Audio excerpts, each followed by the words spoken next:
Pues sí, bueno, se ve chiquito, pero sí, sí se ve. Ok, bueno.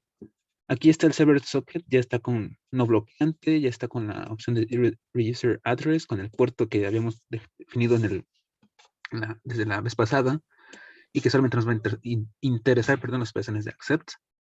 Y aquí ya está esperando las conexiones, y cada vez que se acepta la conexión en el manejador es que se manda el socket channel para que se hagan las operaciones están implementadas el get, un post con un formulario y un head. A ver, nada Si más quieres, ahí aguántame tantín. sí. ¿Por qué creaste ahí un hilo? En, ya, en el manejador. Ah, Es que, bueno, sí, así lo heredé desde la práctica pasada. De hecho, había intentado hacer con el pool, pero me quedó más lento de lo que esperaba. Quedaba todo entorpecido el sitio. Ya ves que ah, cargaba, a veces no cargaban, a veces se quedaba ahí esperando un rato y no hacía nada. es que más que nada ahí estás así como que trabajando de más porque se supone que el socket no bloqueante pues te va a manejar la conexión y la lectura de lo que llegue por esa conexión, ¿no? Entonces, si tienes eso y además le estás metiendo el hilo, pues como que estás trabajando de más, ¿no? Porque entonces, ¿para qué pusiste el no bloqueante si estás manejando la concurrencia? Sí, Ajá. sí, O sea, más que nada es eso, ¿no? El chiste del no bloqueante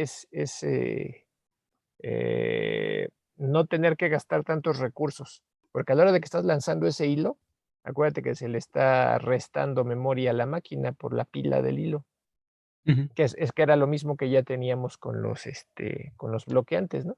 ujú, ujú. Entonces ahí, en lugar de generar el hilo después de la set, lo único que tendrías que hacer es registrar la operación de lectura, bueno, de hecho, de lectura y de escritura con el con la conexión que acabas de aceptar, registrarlos con el selector. Y cuando hagas sea la operación de lectura, o es más, si quieres nada más registrar la operación de lectura. Y Sí, a la de hora hecho, que ajá, y cuando saques la llave de lectura, pues ahora sí, lees la petición y ya leída la petición, ahí mismo le respondes, mandándole la respuesta. sí, de hecho está bueno, en el cuerpo del hilo, pero realmente pudo haber quedado en un método adicional, ¿no? Es decir, solamente le mando el, el Exacto, socket channel y ya, sin hacer más sí, nada. exacto. Sí, sí, no lo había pensado, pero sí. Ok. Bueno, entonces, ahora sí, ¿le muestro o Sí, otra sí, sí, parte del sí. código? ¿Sí? Sí, a Ok. ver. Entonces, aquí vamos a ver. Este es con un get. Y aquí está. Y aquí en el código pues ya se alcanza a notar que es un método get y que solamente estamos mandando el get y con el formulario. Y aquí está con el método post. Y bueno, Ujú, vamos a mandar esta cosa, cualquier cosa. Y ya no se notan los parámetros, pero ya retorna el HTML. Y aquí en Postman, por ejemplo, voy a mandar el head de una imagen. Aquí tenía otra cosa de PDF. Y lo mismo aquí podremos entrar con tener algún recurso, por ejemplo, este PDF. mm, La imagen. ujú. Y bueno, creo que eso sería todo. No sé si quiere que le muestre alguna otra cosa adicional. Nada más de tu código, lo que Sí, tienes ahí ahora sí que en el manejador. ok. Aquí está. Y justamente aquí está.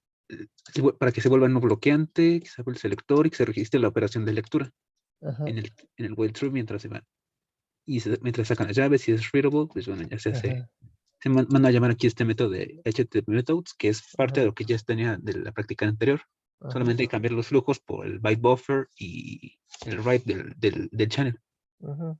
Sí, está bien, nada más que te digo Sí, que le pusiste además lo del manejador. Digo, no era sí, necesario porque solito quedaba con el puro manejo del mismo socket de la SEP, Sí, sí, sin digamos, necesidad de crear otro hilo, ¿va? todo esto hubiera quedado en un método distinto, ¿no? Pero al Ajá, final haría lo exacto. mismo. Sí, Ajá. Bueno, entonces, ok. entonces, ¿quiénes son? Castillo Rodríguez y García Cano.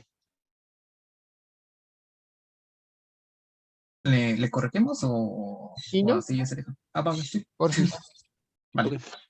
sales. ¿Alguien más? Gracias, profesor. Sí. Bueno, entonces déjenme compartirles pantalla. ¿Qué fue lo último que vimos?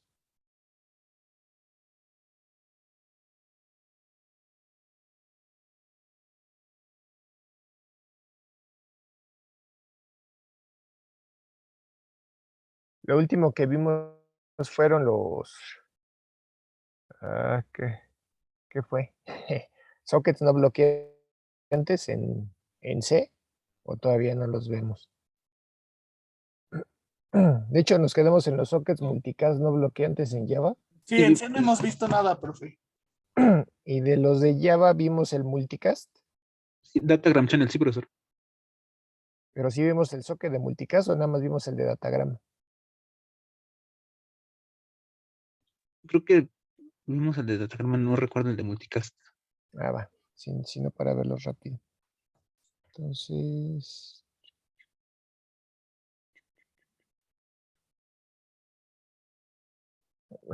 ya para terminar la parte de Java, vamos a ver cómo trabajar con el mismo socket de datagrama, pero con el direccionamiento multicast. Entonces, vamos a utilizar la misma clase Datagram Channel. La única diferencia es que ahora sí vamos a hacer uso de las... Déjenme poner el apuntador. Aquí está. Ahora sí vamos a hacer uso de estas opciones de socket, que es para trabajarlo en forma multicast. La opción de socket reuse address que ya habíamos estado utilizando, por lo general nada más lo utilizábamos para el lado del servidor. ¿Por qué? Para que una vez que si es que se llegaba a finalizar un socket por un error en la lógica del programa, pues pudiéramos reasociarlo al mismo puerto que estábamos utilizando, ¿no?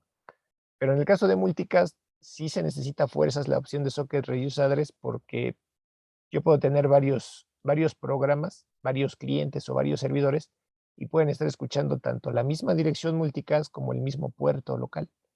Entonces, por eso fuerza se necesita habilitar esa opción de socket. También se tiene esta opción de socket, la de IP Multicast Interface, que sirve para especificar cuál es la tarjeta que vas a utilizar para que trabaje en modo multicast. ¿Qué significa que trabaje en modo multicast?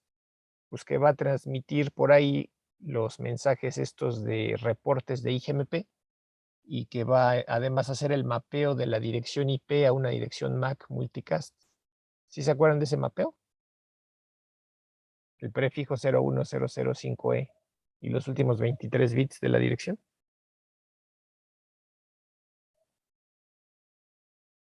Sí, profesor. ¿Sí?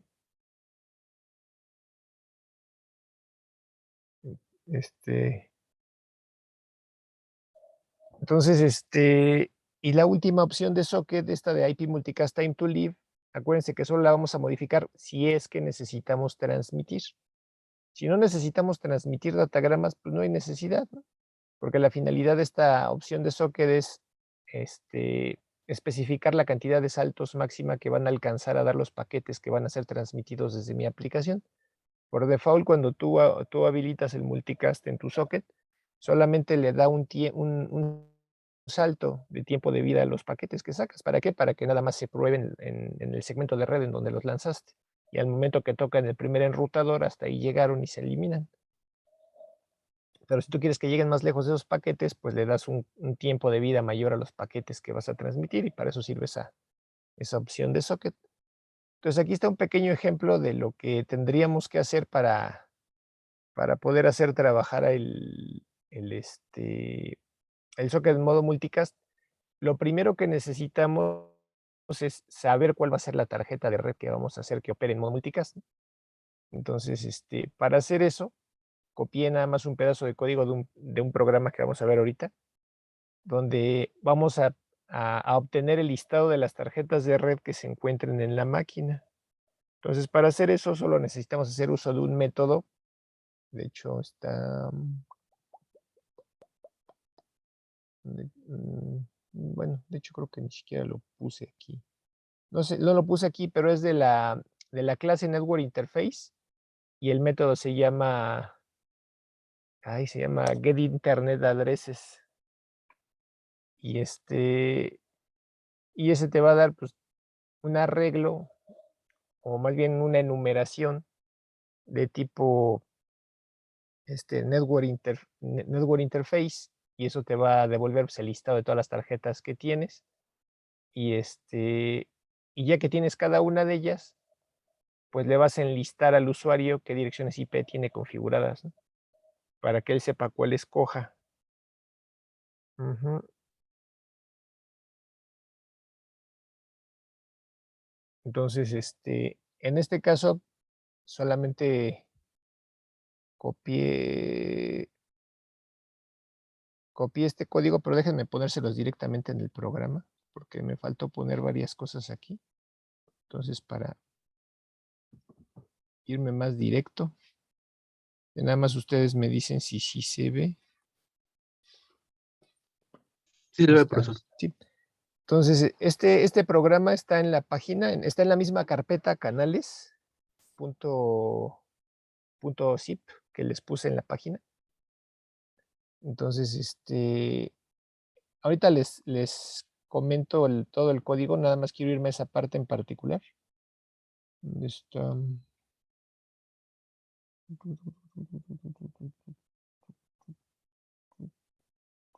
Aquí está. Entonces, como les decía, la clase Network Interface tiene varios métodos estáticos. Uno de ellos es Get Network Interfaces. Entonces lo había dicho mal.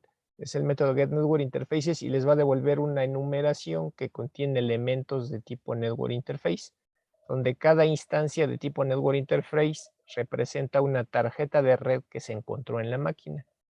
Ahora, de cada una de esas tarjetas de red, pues necesitamos conocer su dirección IP o sus direcciones IP, porque puede ser que una misma tarjeta de red tenga configurada una dirección IPv4 más una dirección IPv6, ¿no?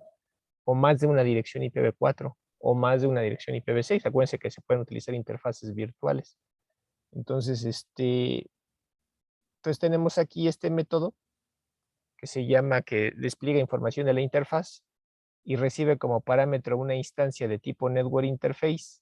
De hecho, ya lo habíamos visto cuando vimos los sockets bloqueantes, los multicast bloqueantes.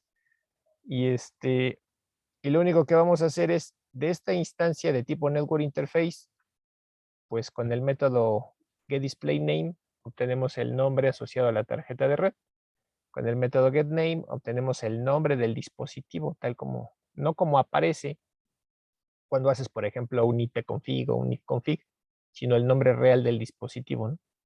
Con el método getInetAddresses obtenemos otra enumeración que contiene todas las direcciones IPs que estén asociadas a esa misma tarjeta de red. Y ya de ahí tendríamos que recorrer esa enumeración, que es lo que se hace aquí, para poder listar cada dirección IP configurada para esa misma tarjeta de red. ¿Hasta ahí tienen dudas? No, profe. No, profesor. Sale. Profe. Bueno, entonces, en este caso, pues tenemos un servidor que lo único que va a estar haciendo es mandando anuncios a todos los clientes que estén ahí. Y en este caso, esos anuncios me parece que es un número que se va a estar incrementando. Sí, es este número de aquí, un contador. Entonces, vamos a estar, el servidor va a estar asociado al puerto 7 y va a estar transmitiendo al puerto 1030, que es en el que van a estar corriendo los clientes, ¿no? Acuérdense que el que estén usando la misma dirección de grupo no forzosamente significa que tenga que estar oyendo el mismo puerto, el servidor y el cliente, ¿no? Si se desea, pueden estar escuchando el mismo puerto, cliente y servidor, pero si no, pues no importa, basta con que escuchen la misma dirección de grupo. Eso va a servir para que los paquetes se entreguen a las máquinas que están escuchando esa dirección de grupo, pero aparte, el puerto va a identificar a qué aplicación dentro de esa máquina se va a entregar el paquete, ¿no? Entonces, Entonces aquí lo que hacemos es, vamos a asociar un flujo de lectura para poder escuchar, bueno, que el cliente pueda, el usuario pueda teclear el índice de la interfaz de red que va a utilizar. Entonces obtenemos el listado de las tarjetas de red que se encuentren en la máquina. Vamos a recorrer ese listado aquí con este for each. Y para cada una de las entradas despliega información de la interfaz y le ponemos pues, la instancia de la interfaz de red que vamos a obtener su nombre de despliegue y sus direcciones IPs, ¿no? Después le decimos al usuario que elija cuál es la interfaz que quiere utilizar. La clase Network Interface también me da dos métodos para hacer eso. Me da el método getByName, donde ustedes tendrían que especificar el nombre en una cadena, el nombre de la interfaz.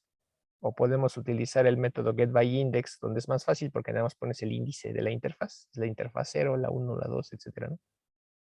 Entonces, ya que hicimos eso, pues creamos nuestro socket de datagrama.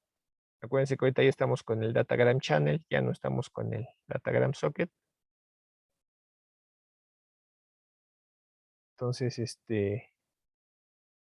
creamos nuestro socket, lo configuramos en modo no bloqueante. Empezamos a modificar las opciones de socket que les había dicho, las 3 opciones de socket. La de reuse address, la habilitamos. La de IP Multicast Interface, especificando cuál es la tarjeta de red que seleccionó el usuario.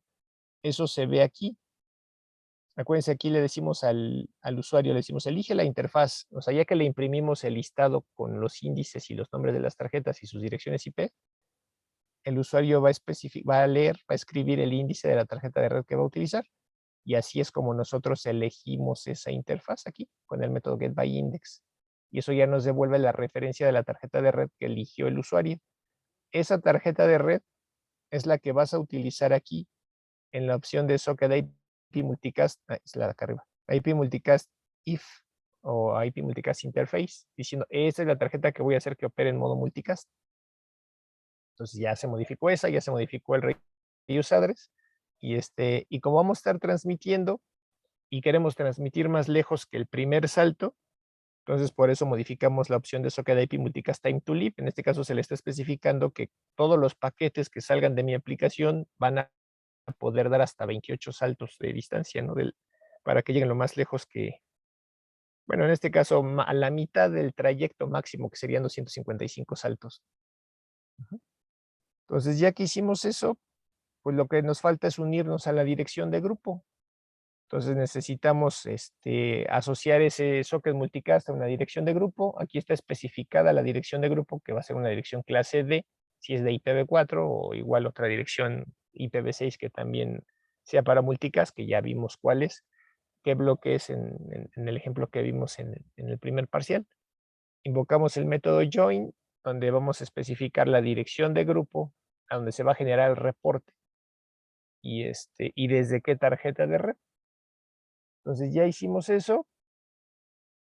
Ahora aquí vamos a especificar hacia qué dirección y a qué puerto se van a mandar los datagramas, ¿no? Que es a la dirección de grupo y al puerto 1030 y no sé qué es el que está, les digo, al 1030, que es el que van a estar escuchando los clientes. Entonces ya está creado el socket, ya está configurado en modo no bloqueante. Pues ahora, de hecho ya estamos incluso unidos al grupo multicast. Entonces creamos nuestro selector, registramos nuestro socket con el selector. En este caso, como vamos a estar transmitiendo datagramas, pues nos registramos con el selector por la operación de escritura. Y y,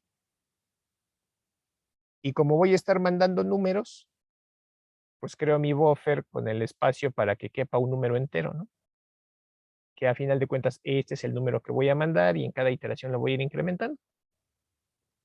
Entonces hago mi ciclo de espera infinito, porque acuérdense que si nada más pregunto una vez, puede ser que al momento que yo pregunte, pues no haya nada que hacer. Entonces, por eso necesito preguntar varias veces. Entonces, en cada iteración le digo al selector que vaya y revise la tabla de descriptores de entrada y salida. Obtengo el conjunto de operaciones de entrada y salida que ya se pueden realizar, pero pero ¿cómo se llama? Que ya se pueden realizar, pero le digo que me lo devuelva como un iterador. Recorro el iterador, obtengo cada una de las operaciones de entrada y salida para atenderla una a una. La elimino del iterador para que no se vayan a duplicar las operaciones. Y entonces ya lo único que me falta pues, es atender la operación, ¿no? Entonces ahí pregunto si la operación que ya se puede hacer es una operación de escritura. Entonces pues nada más me queda generar el datagrama que voy a mandar. Entonces limpio mi buffer, le meto dentro el número que voy a mandar, ajusto los atributos del buffer y lo mando dentro del datagrama, ¿no? Con el método send, que lleva los datos del datagrama más el destinatario, ¿no? Bueno, la dirección y el puerto, que es la dirección de grupo y el puerto 1030 de UDP. Y en este caso, como estamos en un while true, aquí está, yo lo único que estoy haciendo es, voy a mandar los números del 1 al 100 y aquí valido. Si ya llegué al 100, pues vuelvo a empezar, ¿no? Reseteo el valor del contador para que vuelva a empezar otra vez del 0 al 100. Y para que no me agarre a generar paquetes así a lo bruto, pues lo que voy a hacer es cada que mande un datagrama, me duermo 5 segundos y luego ya mando el siguiente datagrama. Y ya, si ya hice el envío de ese datagrama, pues hago mi continue para sacar la siguiente operación de entrada y salida que ya se pueda mandar. Y en la siguiente, pues va a ser otro write, porque fue la única operación que yo registré, la de escritura. Entonces hace otra escritura, hace la siguiente escritura del número, ¿no? Incrementa el contador, manda el siguiente número, se duerme 5 segundos. Cuando se puede hacer otra operación de entrada y salida, incrementa el contador, manda el siguiente datagrama, y así va a estar haciendo forever. Ajá. ¿Sí queda claro?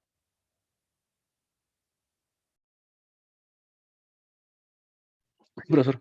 ¿Sí?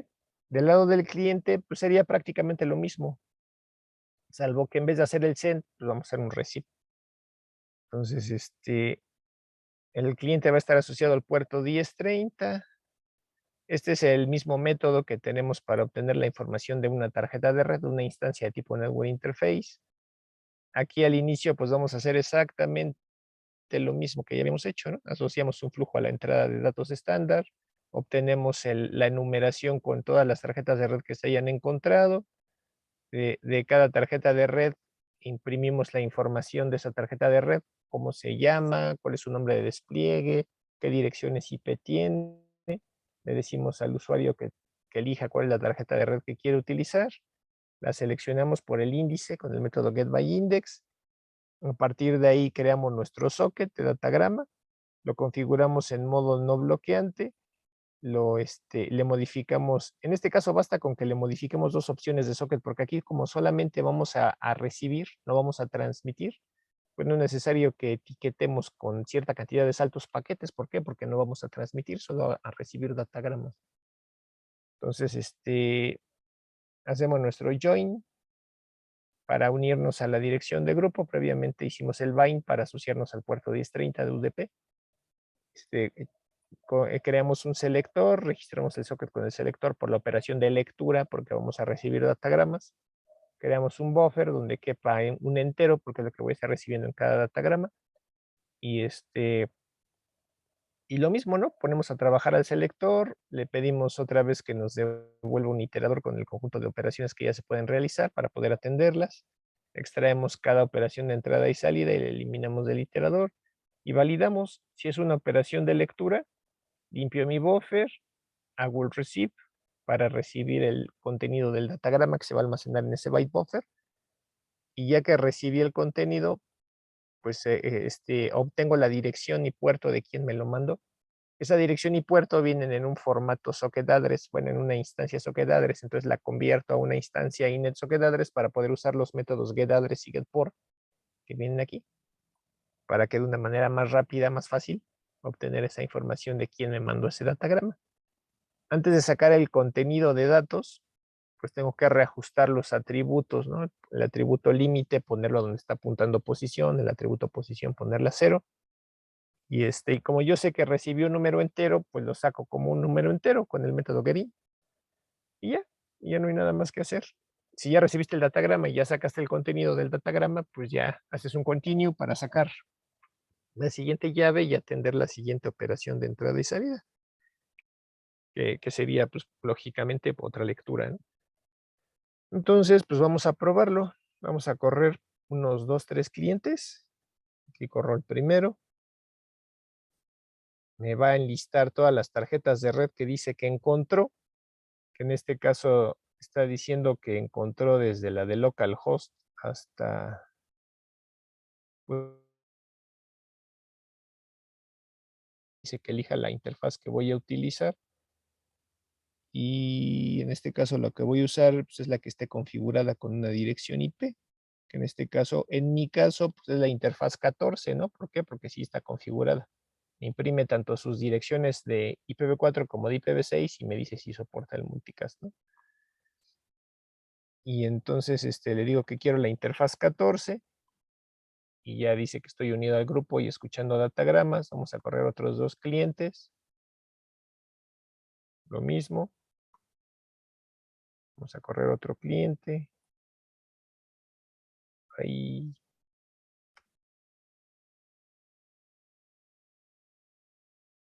Igual le modifiqué ahí, ¿no? Pero bueno.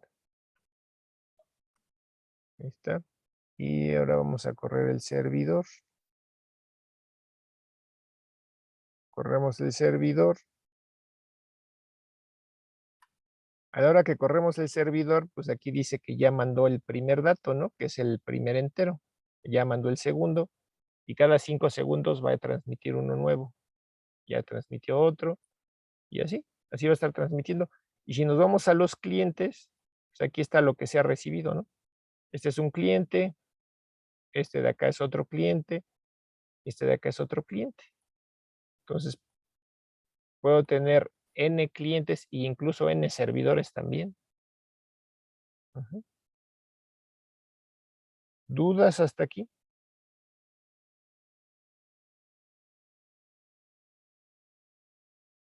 No, profesor. Bueno, entonces eso sería con respecto al multicast no bloqueante. Entonces, ay, no sé por qué le quieren volver a compartir. Entonces, hasta aquí llegaría la parte de los sockets no bloqueantes en Java.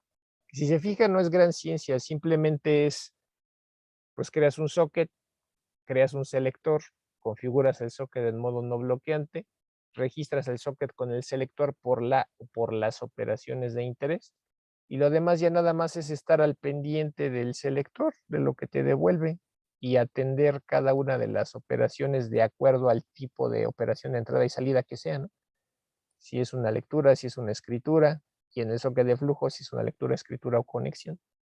Y ya, no es gran, no hay más, no hay mucho que buscarle, no más que hacer eso, seguir la receta de cocina y así es como quedan las aplicaciones con sockets no bloqueantes. Y la ventaja, pues que no van a gastar tantos recursos como las bloqueantes que le estamos asignando, este, habíamos quedado que estaba usando 8 megas de hilo, ¿no?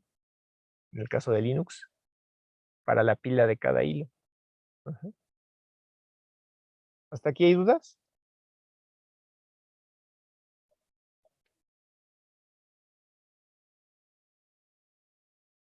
¿No? Profesor. Bueno, No, entonces profe. vamos a empezar a ver lo mismo, pero en C. Entonces empezamos con los sockets no bloqueantes en C. Para ver los sockets no bloqueantes en C, la ventaja que tenemos es que a diferencia de Java, donde en Java pues se hizo un cambio completo de todo, ¿no? Desde la definición del socket tuvimos que pasar de la clase server socket a la clase server socket channel, de la clase datagram socket a la clase datagram channel, y de los flujos a los buffers, o sea, se cambió absolutamente todo. Mientras que en lenguaje C no se cambió nada. Lo único que se hizo es usar dos funciones, en este caso la función IO control o la función function control, para cambiar el modo de operar del descriptor del socket, pasarlo de modo bloqueante a modo no bloqueante. Y lo segundo que se hizo es hacer uso de un selector, igual que en Java, ¿no? ¿Para qué? Para que el selector vaya y revise en la tabla de descriptores de entrada y salida, si es que ya se cuenta con los datos para poder realizar la operación de entrada y salida que se necesita atender. Ajá. Entonces, lo primero que tenemos que hacer en la receta de cocina de los sockets no bloqueantes en C es configurar el descriptor del socket que se acaba de crear, pasarlo a modo no bloqueante. Para eso tenemos dos opciones. Una es utilizar a la función IOControl, que se ve aquí, ¿sí se alcanza a ver?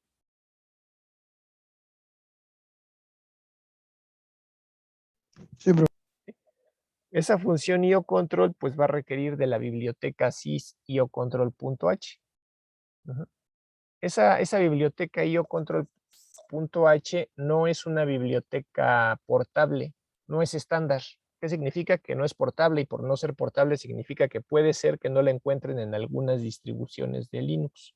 Bueno, entonces por eso es que no vamos a utilizar esta biblioteca, porque como no es portable, pues puede que haya compañeros, dependiendo de su distribución de Linux, que sí la tengan, algunos no. Pues no nos podemos arriesgar, ¿no? Pero simplemente la vamos a ver por cultura general. Entonces, esta función IOControl no nada más sirve para poner el socket en modo bloqueante o no bloqueante. En general, esta función IOControl sirve para cambiar la configuración de cualquier descriptor de entrada y salida para diferentes cosas. Si ustedes le dan una revisada ahí al manual, déjenme ver si está por acá.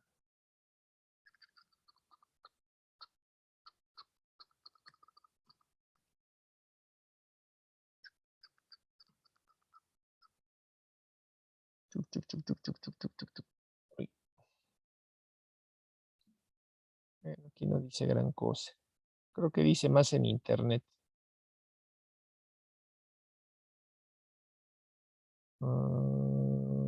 Sí, aquí no, en este caso no dice gran cosa, ¿no? Más que dice que es una llamada a sistema que manipula los parámetros del dispositivo que están por debajo para archivos especiales, en particular muchas características de archivos de carácter especial, como por ejemplo las terminales pueden ser controladas con IOControl. Para las peticiones de IOControl, el argumento del file descriptor debe de ser un descriptor de archivo abierto. Segundo parámetro es dependiente del dispositivo. Es dependiente del dispositivo porque, insisto, puede servir para configurar los descriptores de diferentes descriptores de entrada y salida. Descriptores de archivo, descriptores de socket, descriptor de tuberías, o sea, de diferentes cosas.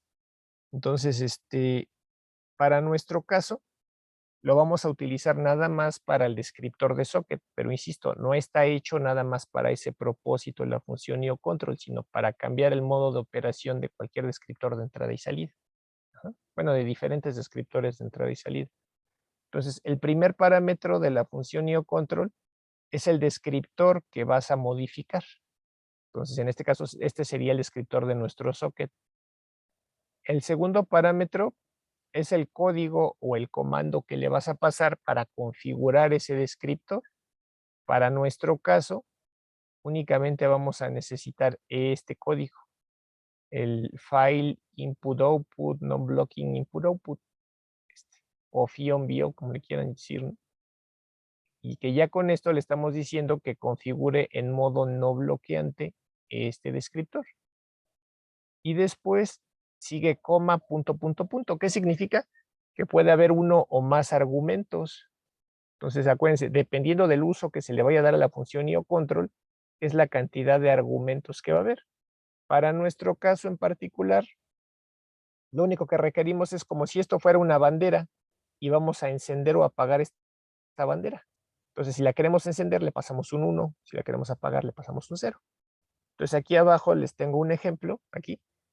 Entonces, aquí estoy yo suponiendo que ya se creó previamente una variable de tipo address_info, struct address_info, ya se declaró la variable de tipo address_info, ya se configuró de acuerdo al parámetro del dominio en el que va a trabajar el socket, del tipo de socket, del protocolo de transporte, si es que se va a prender la bandera para poder hacer el bind y asociar el socket a un puerto en particular.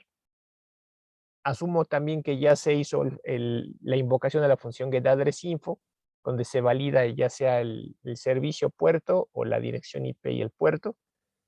Y ya se hizo el for, donde se recorre la lista ligada. ¿Sí se acuerdan de eso? De la receta de cocina para crear un socket.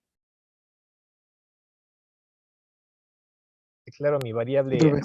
struct address info, la limpio, le configuro los parámetros, los campos del tipo de socket, invoco a la función getAddressInfo, eso me devuelve un 0, voy a la lista ligada que me devuelve y la empiezo a recorrer.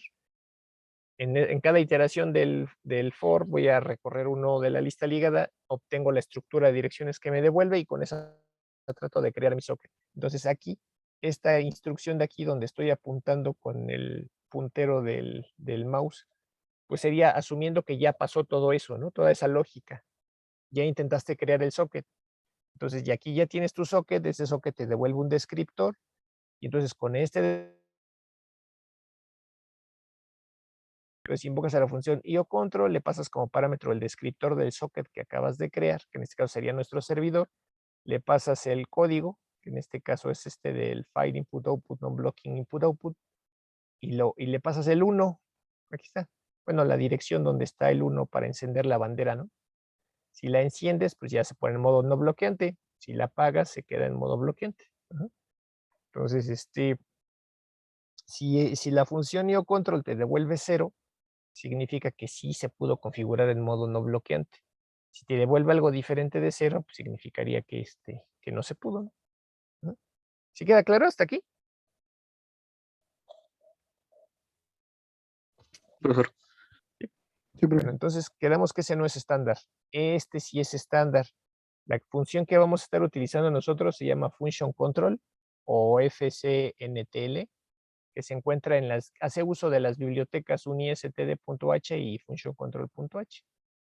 Pero quedamos que este sí es un estándar POSIX. ¿Qué significa? Que sí es un estándar portable. Sí lo van a encontrar en todas las distribuciones que busquen. Ajá. Entonces, esta función function control, los argumentos que requiere se parecen mucho a los de la función IOControl, porque de hecho se usa para lo mismo, ¿no? Salvo que esta sí es portable. Entonces, el primer parámetro que tiene la función function control es el descriptor del socket, que también vas a cambiar su comportamiento. El segundo parámetro es un comando. Igual puede tener varios comandos la función function control. Déjenme ver si aquí sí me los da.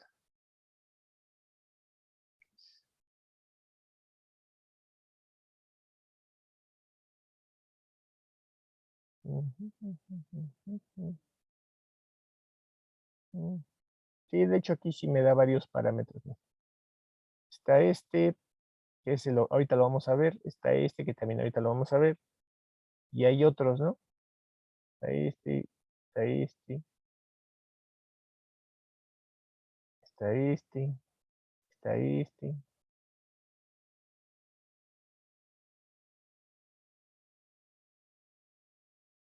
están todos esos. Hay un montón, porque insisto, no nada más sirven están también esos, no nada más sirven para trabajar con sockets, sino para trabajar con diferentes descriptores de entrada y salida. Entonces, para nuestro caso, los únicos dos comandos que vamos a usar son estos dos. El comando file getFlags, que se va a utilizar para obtener el modo de acceso y bandera de estado asociado al descriptor. ¿Qué es lo que eso me va a decir? Cómo está operando. Si está operando en modo bloqueante o no bloqueante. Y el comando file setFlags, que va a establecer la bandera de estado al valor que nosotros le pasemos aquí donde dice argumento, que para nuestro caso el argumento que le vamos a pasar es que dice open en non-block, que lo abra el descriptor en modo no bloqueante. ¿Sí queda claro? Sí, profe. Y entonces lo único que vamos a hacer es, ya que tengamos creado nuestro descriptor, que es lo que tenemos aquí, asumiendo que ya se invocó a la función socket para crear el socket y nos devuelve el descriptor de ese socket, vamos a invocar 2 veces a la función function control. La primera vez va a ser para obtener el modo de acceso y la bandera de estado de ese descriptor, aquí, con el comando file getFlags, y ese no requiere argumento, por eso le ponemos un 0. Y la segunda vez lo vamos a hacer para establecer el modo de operación que queremos, que es el modo no bloqueante.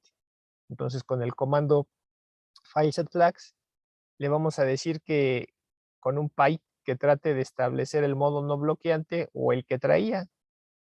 cualquiera de los dos, ¿no? En este caso, si no se puede el no bloqueante, pues ya que le ponga el que traía. Y es lo que va a hacer. Por eso es que almacenamos primero el modo que trae. Si no puede poner el no bloqueante, pues déjalo como estaba, ¿no? Ahí está. Y ya con eso, en teoría, nuestro socket ya tendría que estar configurado en modo no bloqueante. Ahora, a la hora que ya está trabajando en modo no bloqueante nuestro socket, pues acuérdense que el descriptor del socket ya no se va a quedar esperando a que se tengan los datos de entrada y salida, ¿no? Que requiere. Se lo va a delegar a quién? Al selector. Entonces ahora vamos a necesitar de un selector. ¿Hasta aquí todo queda claro? Profesor, una pregunta. Dime. ¿En el modo de acceso se refiere si es de lectura o escritura? Ajá. Sí. ¿Y la bandera de estado a qué se refiere? Pues para saber si está habilitado o deshabilitado. De acuerdo, gracias, profesor. Entonces, para poder trabajar con el selector, ¿se acuerdan que en Java teníamos el método selected keys? Déjense los anoto. En Java teníamos había una instrucción donde nosotros hacíamos un iterator selection key y t es igual a ¿qué? A selector.select keys y a esto le poníamos punto iterator. ¿Sí se acuerdan de que hacíamos esto en Java? Profesor, Y les dije que esta instrucción punto iterator la utilizábamos para facilitarnos la vida porque este método select keys, lo que nos devolvía era una instancia de tipo set. El equivalente a esa instancia de tipo set es esta variable aquí de tipo fdset. Es lo mismo. Son variables de tipo conjunto. ¿Y qué van a almacenar esos conjuntos? En el caso de Java, pues me va a almacenar operaciones de entrada y salida. En el caso de C, me va a almacenar descriptores de entrada y salida. Ajá. Entonces, para poder registrar operaciones de entrada y salida de interés con el selector, en el caso de Java era bien fácil porque hacías un register y ahí le decías cuáles eran las operaciones de interés. En el caso del lenguaje C, vas a tener que crear un conjunto por cada operación de interés. ¿Qué significa eso? Significa que si yo necesito validar para mi conexión operaciones de lectura, operaciones de escritura, o que me avise cuando haya ocurrido alguna excepción en tiempo de ejecución, voy a requerir un conjunto por cada tipo diferente de operación. Entonces, ¿qué es lo que yo tendría que hacer? Tendría que declarar una variable de tipo fdset, una variable un conjunto para que el selector me avise para las operaciones de lectura, otro conjunto para que el selector me avise cuando haya operaciones de escritura, y otro conjunto para que me avise cuando haya excepciones.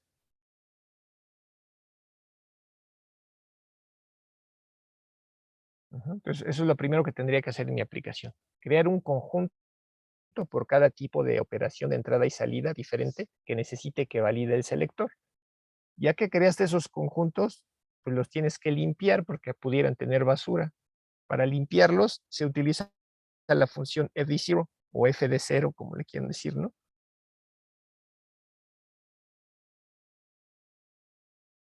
Y ahí nada más le dices cuál es el conjunto que quieres limpiar. O sea, a lo mejor quieres limpiar el conjunto de lectura y después quieres limpiar el conjunto de escritura. Lo pongo aquí porque casi no tengo espacio, ¿no? En la diapositiva.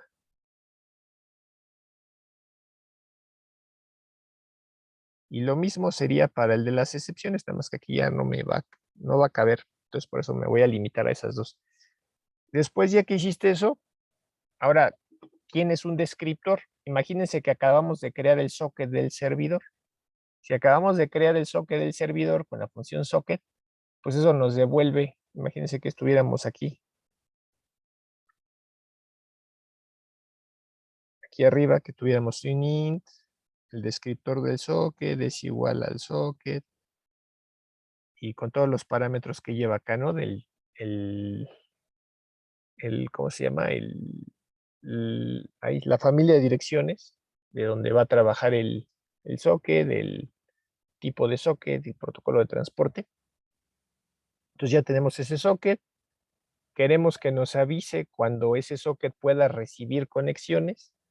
Entonces, la recepción de conexiones se va a revisar dentro del conjunto de lectura. Entonces, ¿qué tendríamos que hacer? Pues registrar ese socket de nuestro servidor para el conjunto de lectura. Entonces, con registrar nuestro socket con el conjunto de lectura. Ajá. Un servidor, un descriptor de un servidor solamente se puede registrar en el conjunto de lectura, no se puede registrar ni en el de escritura ni en el otro. Ajá. ¿Por qué? Porque la función, de acuerdo a los roles que tienen el cliente y el servidor del socket de flujo, el rol del servidor simplemente es hacer accept, accept, accept, accept, accept. ¿Y cómo voy a saber cuándo puedo hacer un accept? Cuando mi descriptor aparezca en el conjunto de lectura. Ajá. Bueno, mi descriptor del servidor. Entonces, entonces una vez que ya establecimos bueno, que ya registramos nuestro descriptor en el conjunto para el tipo de operación que voy a validar para ese descriptor, en este caso quedamos el descriptor del servidor, solo se va a validar para operaciones de lectura, porque una operación de lectura significa ya puedes hacer una accept. Entonces, ya que hicimos eso, lo siguiente es poner a trabajar al selector, que lo podemos hacer igual que en Java. ¿Se acuerdan que en Java le hacíamos simplemente un while true o un forever? Y en cada iteración de ese while true o forever obteníamos el conjunto de las operaciones de entrada y salida que ya se podían realizar. ¿Sí se acuerdan?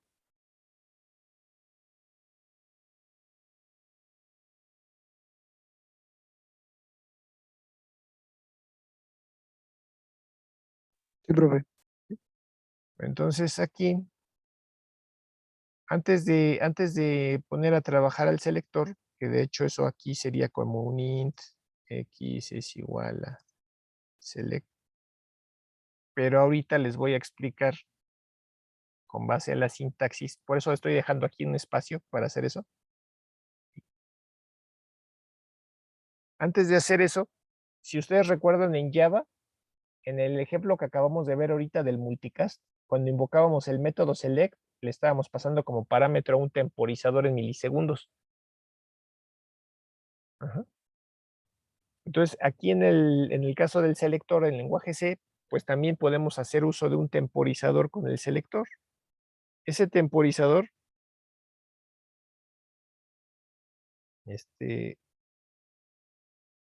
ese temporizador me lo va a dar la estructura timeval.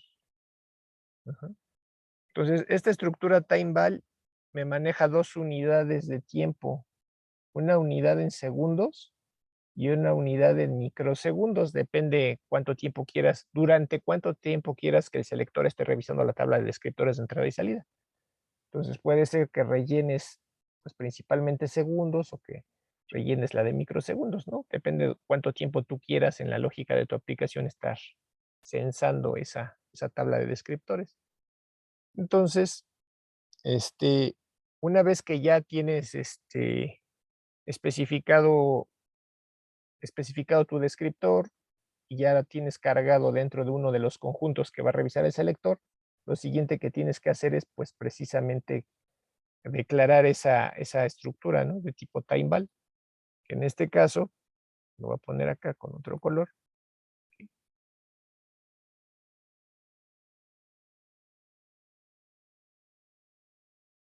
Y se va a llamar T, por ejemplo, ¿no?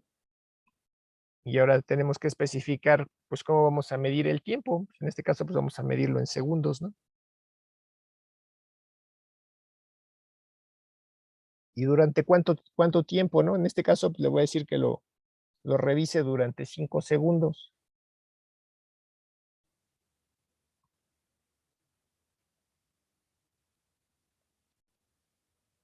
Durante 5 segundos y 0 microsegundos. Entonces, Entonces, hasta aquí ya tenemos creado el socket, ya se configuró en modo no bloqueante con la function control, ya creamos nuestros conjuntos para las operaciones de interés, que en este caso le puse lectura, escritura y las excepciones. En el caso del servidor, del socket del servidor, solamente registré el socket del servidor para el conjunto de lectura. ¿Por qué? Porque quiero que me avise cuando yo pueda aceptar conexiones.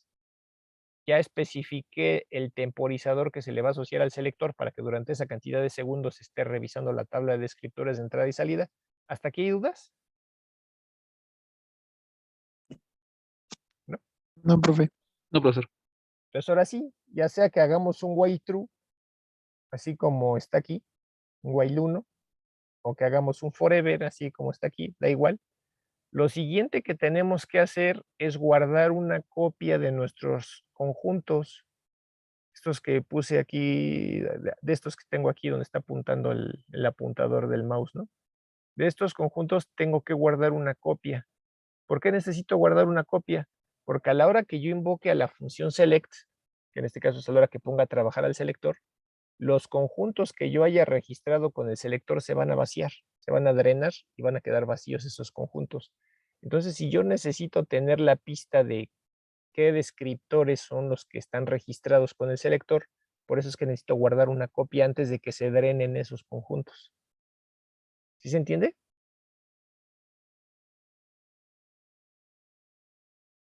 Profe. Sí. Entonces, lo siguiente sería pues guardar una copia de lectura, guardar una copia de escritura y guardar una copia de excepciones. Por eso es que aquí, en este ejemplo que tengo aquí en negro, en el while 1, estoy haciendo una copia de esos conjuntos. Aquí tengo el conjunto A1 y A2 y el B1 y el B2 y saco una copia, ¿no?, de cada uno. ¿Por qué? Porque después con la función select se van a drenar. Lo siguiente que también tengo que considerar es que esta función select que tenemos aquí y que depende de estas bibliotecas, de systime.h, de systypes.h y de unist.h o de la biblioteca syselect.h, cualquiera de las dos, depende de la versión de Linux que tengan ahí. Entonces, lo otro que tengo que hacer es especificar en la lógica de mi programa cuál es el descriptor más alto que yo tengo numéricamente hablando. ¿Por qué necesito hacer eso? ¿Se acuerdan que cuando vimos un ejemplo de tuberías no bloqueantes? Vimos que especificamos que en la función select aquí se le tenía que poner el tope de la tabla de descriptores que iba a revisar el selector. ¿Sí se acuerdan? Profe. Que les dije, la primera entrada de la tabla es stdin, la siguiente entrada es stdout, la siguiente entrada es stdr, y después ya se sigue con demás descriptores. Entonces, imagínense que tienen una entrada donde tienes diferentes descriptores. De hecho, esa tabla de descriptores son números enteros. Entonces, ¿cuál es el rango de un número entero? En este caso están manejando enteros con signo, ¿no? Porque me está dando en int, no un signed. Entonces, el rango de un entero, pues si un entero mide 4 bytes, en arquitecturas x86, ya sea de 32 o de 64 bits, pues ¿cuál es el rango? Pues del 0 al 2 a la 32 entre 2, ¿no? Porque tienes la mitad para los positivos y la mitad para los negativos, ¿no? Aprox. Ajá.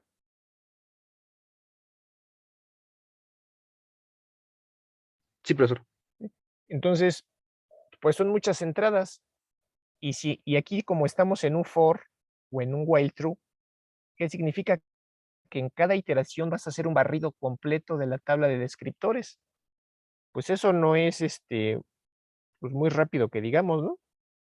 ¿Por qué? Porque lo estamos haciendo por fuerza bruta. Tienes que barrer toda la tabla completa para revisar cuáles entradas o cuáles descriptores de esa tabla ya cuentan con los datos que requieren para poder realizar esas operaciones de entrada y salida para las que se registraron. Entonces, para mejorar la eficiencia del programa, lo que hace el selector es que le da flojera revisar la tabla completa y te dice, pues mejor dime hasta qué entrada reviso, ¿no? Pues para eso es este primer parámetro. tú dime cuál es el tope para no tener que revisar la tabla completa, tú nada más dime hasta dónde voy a revisar. Y por eso es que se le pasa como parámetro el descriptor más alto que tengas, porque ese descriptor más alto te dice el índice de la tabla hasta donde vas a revisar nada más, para no tener que revisarla toda. ¿Sí se entiende?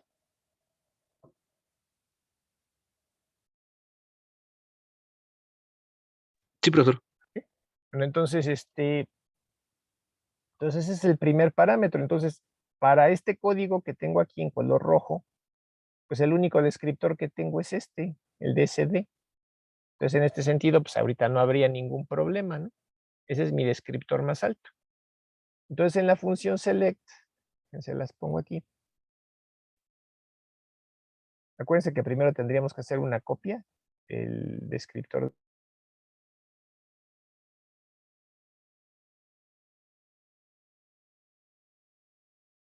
Invocamos a la función select, el primer parámetro que le vas a poner pues, es el descriptor más alto que tengas en ese momento, en este caso, en este momento, pues, lo único que tengo es ese, y y después vas a especificar la dirección de los conjuntos que vayas a registrar con el selector. Si yo nada más quiero registrar conjunto de escritura, pues solo registro el conjunto de escritura, digo el de lectura. Ajá. En caso de que quiera registrar varios conjuntos, primero va el de lectura, luego va el de escritura y luego va el de excepciones. Y después, pues va el temporizador. Ujú. Insisto, si es que vas a registrar para todas esas operaciones. A lo mejor dices, no me interesan las excepciones. Entonces ese no lo registras y aquí le pones un nulo. Ajá. ¿Hasta ahí tienen dudas? Si se fijan, la lógica es parecida a la de Java, ¿no?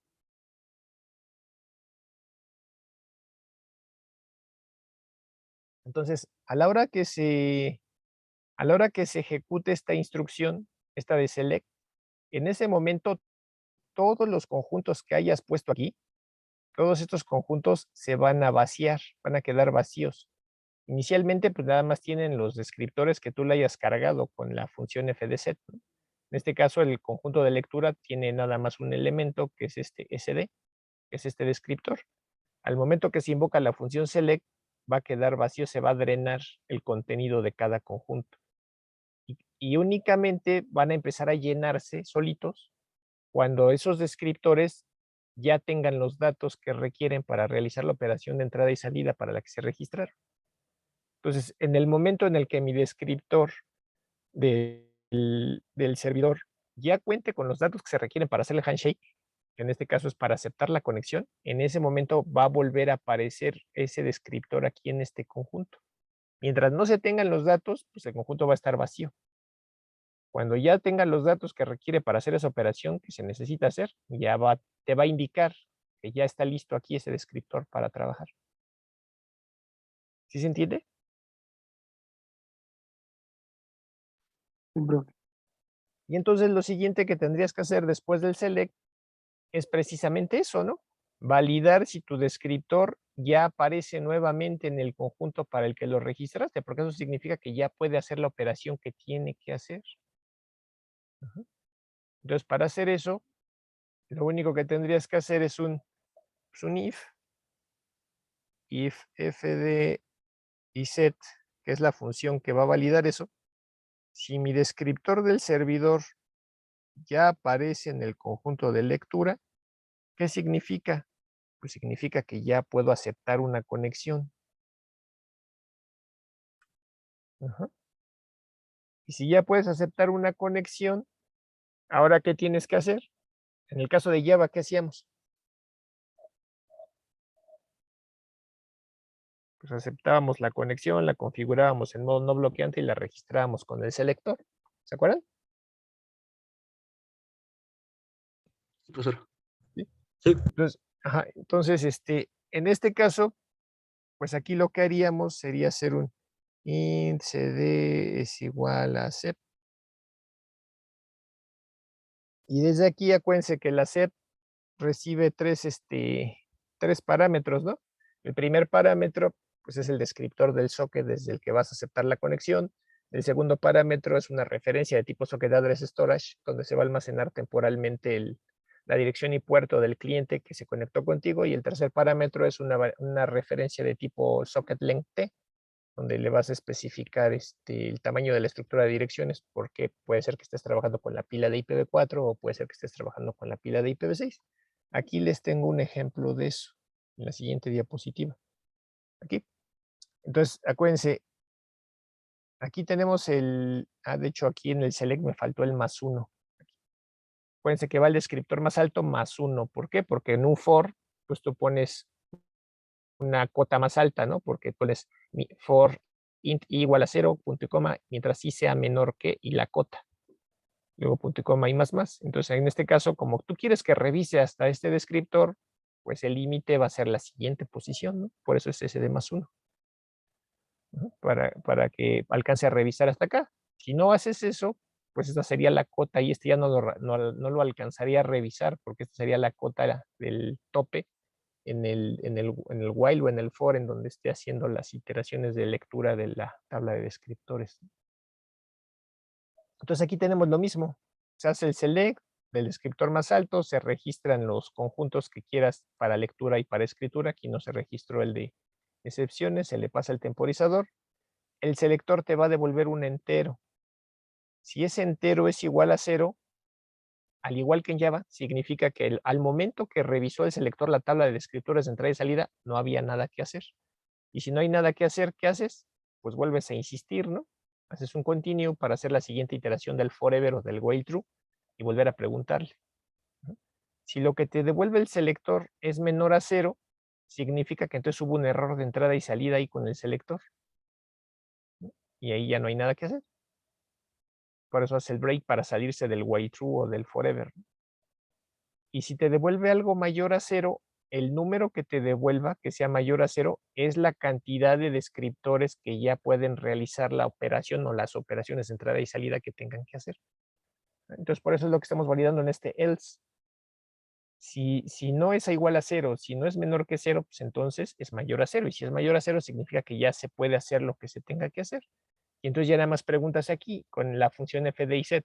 Si el descriptor del servidor ya aparece nuevamente en el conjunto de lectura, significa que ese servidor ya puede aceptar una conexión. ¿Y qué hacemos? Pues él acepta. Y ya que aceptamos la conexión, aquí no es necesario que la configuremos también en modo no bloqueante. Ya está. Y lo que sí tenemos que hacer es registrar este nuevo descriptor que nos da el accept, registrarlo con el selector. ¿Cómo lo registramos con el selector? Con la función fdset. Simplemente le decimos, este descriptor ahora va a estar dentro del conjunto que se registró para lectura y en este caso también lo metemos del de escritura, lectura y escritura.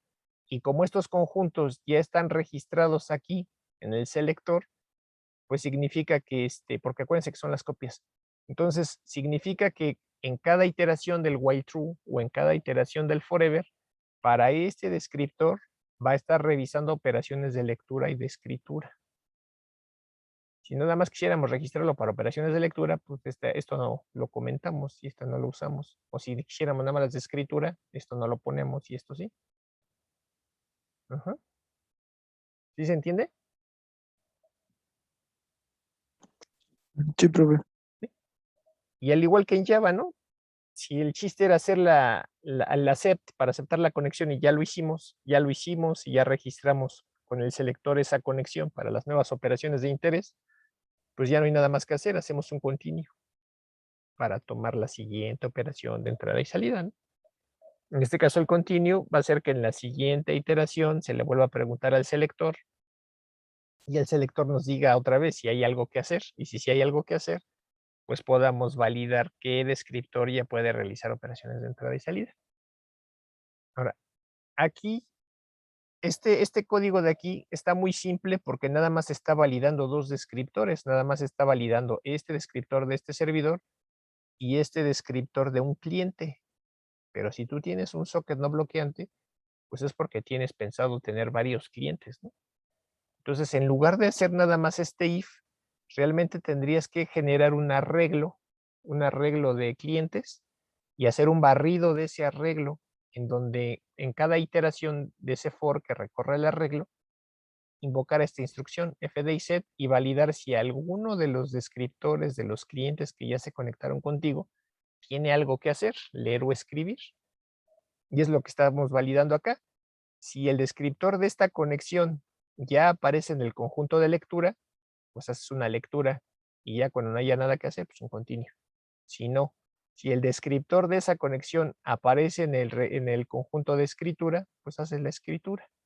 Y cuando ya no haya que hacer, haces un continuo, nada más que aquí se me olvidó ponerlo, ¿no? Ajá. Pero si se fijan, la lógica se parece mucho a la de Java. Salvo que con un poquito más de código, ¿no? ¿Sí? ¿Dudas hasta aquí?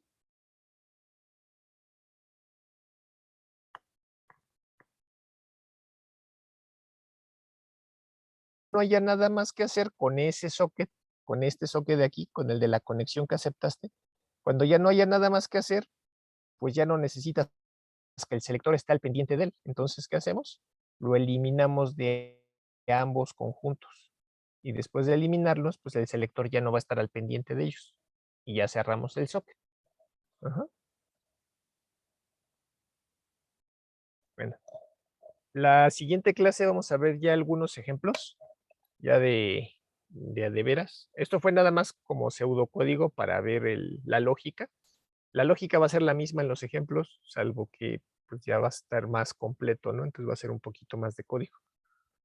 Pero hasta aquí pues dicen que no hay dudas. Entonces, si no hay dudas, ya faltan 4 minutos para que termine la clase. Entonces, si quieren, hoy le dejamos ahí. Tengan muy bonito viernes y nos vemos por acá el día lunes. Ok, profe, muchas gracias. ¿Vale? Bueno, que estén muy bien. Nos vemos. Gracias, Hasta luego, gracias. profe. Gracias, profe. Hasta luego. Bye. Gracias, profe, igualmente. Gracias.